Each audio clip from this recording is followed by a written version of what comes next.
Les fans pleurent la mort de Robert Redford, l'enfant chéri d'Hollywood, devenu réalisateur oscarisé, militant libéral et parrain du cinéma indépendant. Décédé mardi 16 septembre dans son sommeil, l'acteur avait fondé le Sundance Institute en 1981. Le festival éponyme, né de son travail, a lancé la carrière de nombreux cinéastes et présenté des films révolutionnaires. Je pense qu'il était un fervent défenseur, évidemment, du festival du film de Sundance, de la diffusion de films de qualité et de la possibilité pour les cinéastes non traditionnels de présenter leurs films. Je pense que c'est ce que je dirais de son héritage, à part le fait qu'il soit incroyablement beau et qu'il soit tout simplement un homme extraordinaire.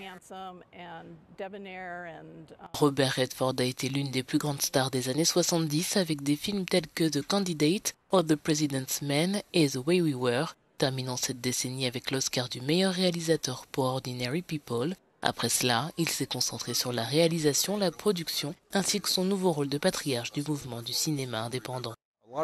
Je pense que beaucoup de jeunes d'aujourd'hui ne savent pas vraiment qui il est. C'est nous, les plus âgés, qui nous souvenons des films dans lesquels il a joué.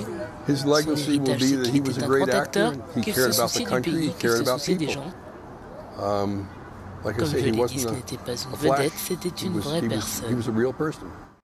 Robert Redford avait vu Hollywood devenir plus prudent et plus contrôlant au cours des années 70 et voulait retrouver l'esprit créatif du début de la décennie. Sundance a été créé pour cultiver de nouveaux talents loin des pressions d'Hollywood. Il a été un lieu de découverte pour des cinéastes jusqu'alors inconnus tels que Quentin Tarantino ou encore Steven Soderbergh.